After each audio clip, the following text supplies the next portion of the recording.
ছোট যাও বলছে তো সুখে থাকতে কে ভূতে কিলাই। সেজো যার কি করবে, শাশুড়িকে নিয়ে বাড়িতে পৌঁছে দেবে কি ওর কাছে রাখবে নাকি নিজে চলে যাব? হবে অপারেশন হয়েছি তো ভাত রান্না করব।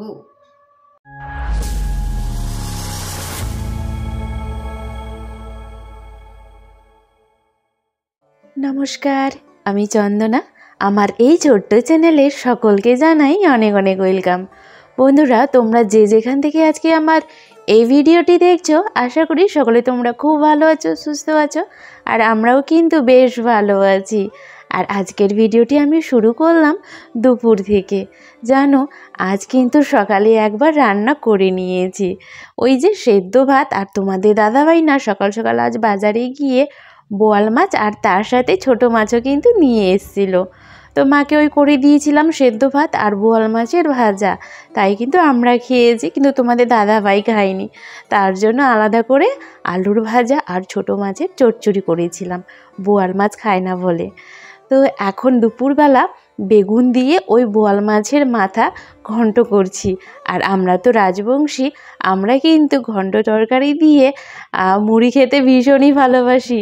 তো সেটাই এখন করছি। আর মায়ের তো খুবই পছন্দ, মানে বেগুনের তরকারি আর কি, যেটাকে আমরা বলি বেগুনের ঘাটি।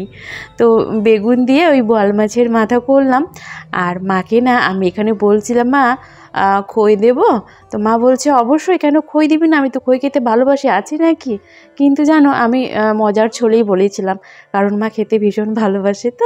তো চলো মাকে এখন তরকারিটা দিয়ে আসি। পছন্দ মতো বেগুনের দিয়ে বোয়াল মাছের তরকারি করে দিলাম। এখন সারাদিন মা বসে বসে শুয়ে শুয়ে খাবে আর থাকবে। সামনের দিকে বাটি রেখে দিলাম, মুড়ি দিয়ে খাবে না রুটি দিয়ে খাবে। রুটিও করব অবশ্য, কিন্তু আগে মুড়ি দিয়ে খেয়ে নুক, কারণ আমরা তো রাজবংশী, মুড়ি খেয়ে আমাদের অভ্যস্ত। মুড়ি আর খই, মা এখন খই চাইছে, কিন্তু খই আমি কোথায় পাবো। ইয়ার কি করে বললাম, মা খই খাবো, যে হ্যাঁ হ্যাঁ দে দে দে।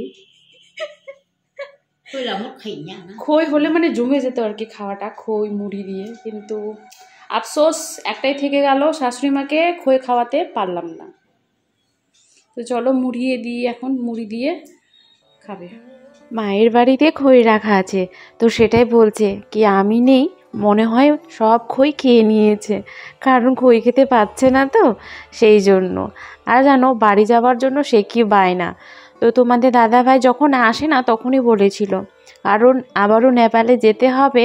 তো সেটাই বলছি কি এখানে 15 দিন, আর সেজো জায়ের ওখানে 15 দিন থাকলেই তো 1 মাস হয়ে গেল, তাহলে আবারও এসে এখান থেকে নিয়ে যেতে পারবে। আর যাওয়ার সময় তো এখানেই আসতে হবে, কিন্তু এত বোঝানোর পরেও ওর বাড়ি যাওয়ার বায়না। তো সেজো যা আবার গিয়েছে শ্বশুর বাড়িতে, বুনির টিকা ছিল, তো সে কারণে গিয়েছে। ও অবশ্য চলে আসবে 1-2 দিন থেকেই। তো ভাবছি কাল না হলেই পরশু দিন গিয়ে মাকে ওর ওখানে রেখে দিয়ে আসবো। তারপর ও যা করবে, মানে ওখানে রাখবে না মাকে বাড়ি পাঠাবে, ওর ব্যাপার। কারণ 15 দিন মায়ের এখানে আমার এখানে কিন্তু হয়ে গিয়েছে। আর ওই যে আমাদের টিভি নেই না, টিভি দেখতে পাচ্ছে না, সে কারণে আরও মানে ভালো লাগছে না আর কি। আর এই বিছানাটা না সকালেই ঝেড়ে নিয়েছি। আজকাল কি হচ্ছে বলো তো, খুব সকালে উঠে কাজগুলো করে নিচ্ছি।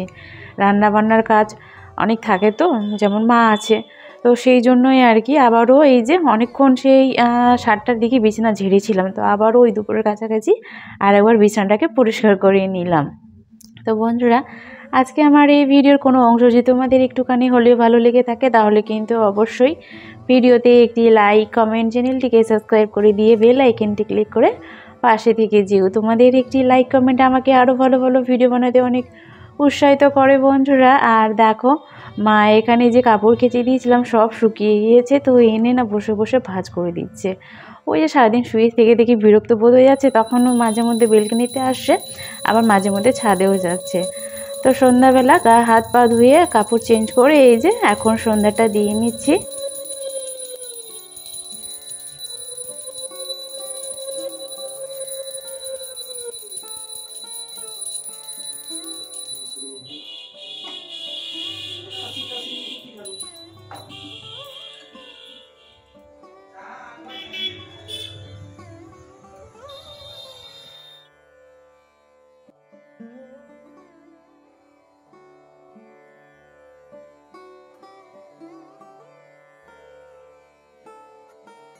তোমাদের দাদা ভাই অফিস থেকে এসে বাবুকে আবার রাখতে গিয়েছিল টিউশনিতে। তো ওই যে রেখে আসার পথে না আমাদের জন্য নিয়ে এলো ঢোকলা, তার সাথে মিষ্টি আর হচ্ছে লবঙ্গ।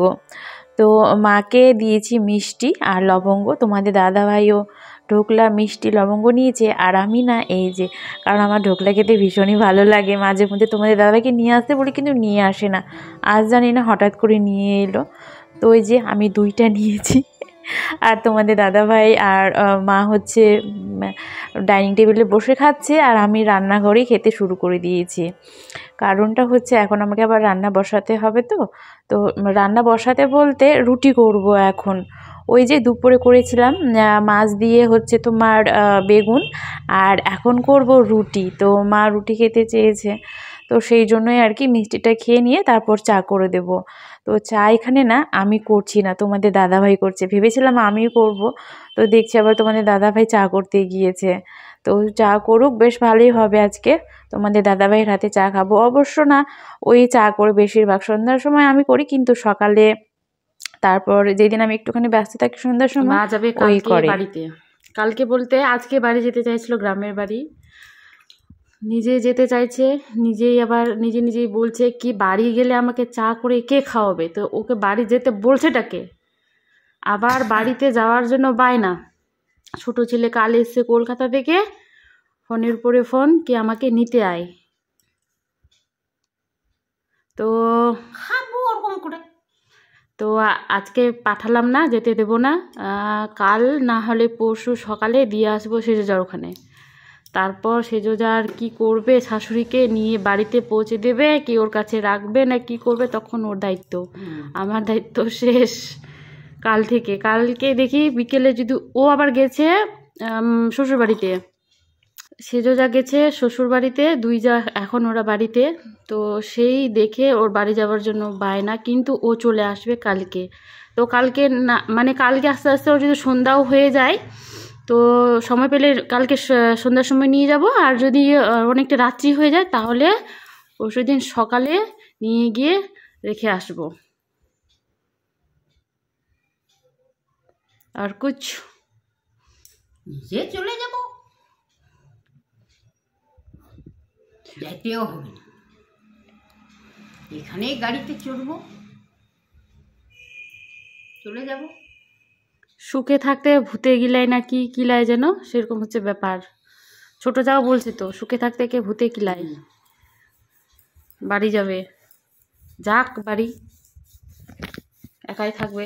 কারণ দেওর এসছে, ছোট যাও চলে যাবে মার বাড়িতে বেড়াতে, সেজো যা কালকে চলে আসবে এখানে, ও বাড়িতে গিয়ে একা থাকবে।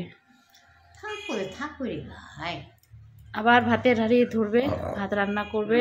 না না, ওখানে আমি ভাতের হাঁড়ি ধরবো? কে রান্না করে খাওয়াবে? অপারেশন হয়েছি তো ভাত রান্না করব?